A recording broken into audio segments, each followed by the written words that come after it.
సునాదస్వరము June 7.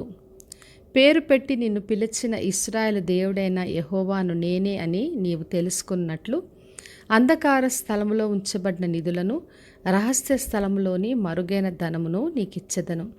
యెషయా గ్రంథము 45వ అధ్యాయము 3వ వచనం. మరి కొరేషుతో చెప్పిన మాటలు ఇవి. మరి నేను నీకంటే ముందుగా వెళ్ళుచు మెట్టగా ఉన్నాయి అన్ని సరళపరుస్తాను. అంధకార స్థలంలో ఉంచబడిన నిధులను రహస్యస్థలంలోని మరుగైన ధనము నేను ఇస్తానని వాగ్దానం చేశాడు. మరి దేవుడికి అన్ని తెలుసు, ఎక్కడ ఏవి మరుగై ఉన్నాయి, ఏ ధనము ఎక్కడ ఉంచబడింది, సమస్తం ఆయనకు తెలుసు కనుక ఆయన అన్నీ కూడా తన ప్రజలకు అనుగ్రహిస్తాడు. ఎందుకంటే ఆయనే గొప్ప దేవుడు. మనల్ని పిలిచిన దేవుడు ఎంత గొప్ప దేవుడో తెలుసుకొనిలాగున ఆయన మనకు కావలసిన నిధులను రహస్య స్థలములోని దాచబడినవన్నీ అనుగ్రహిస్తాడు.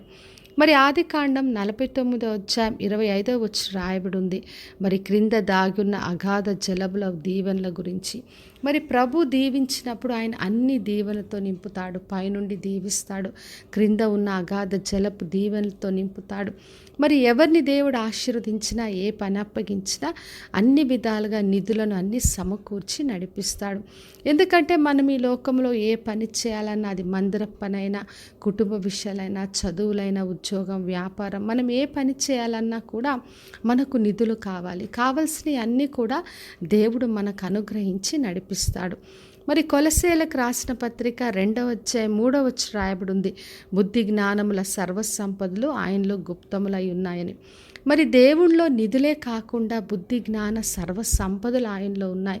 మరి మనము ఏ పని ఎలా చేయాలి, ఏ పనిలో మనకు లాభం ఉంటుంది, ఏ పని చేయడం ద్వారా దేవునికి మహిమకరంగా ఉంటుంది, మరి చదువులే కానీ మన ఉద్యోగాలు, వ్యాపారాలు అన్నిటికి కావలసిన జ్ఞానము ఆయన మనకు అనుగ్రహించే దేవుడు.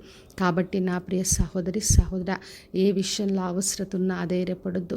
దేవుడు మనకు తన రహస్య ధననిధులు అనుగ్రహిస్తాడు. అంధకారంలో దాచబడిన మరుగైన ధనమునిచ్చే దేవుడు. కాబట్టి విశ్వాసంతో ఆయనను ఆశ్రయిద్దాం. అది మందిర పనైనా, ఏ పనైనా మన దేవుడు మనకు సమృద్ధిగా ఇచ్చే దేవుడు.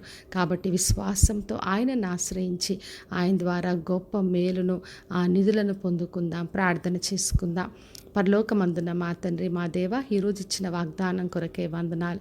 ప్రతి ఒక్కరిని దీవించి ఆశీర్వదించండి ప్రభువా. మీరే గొప్ప దేవుడని తెలుసుకొనిలాగున తండ్రి అందరికీ ఆ నిధులను ఆ రహస్య స్థలంలో దాచబడినవన్నీ కూడా అనుగ్రహించి ప్రతి పనిలో తోడుగా ఉండి నడిపించమని యేసు నామములో అడిగి వేడుకొంచున్నాను తండ్రి, ఆమేన్.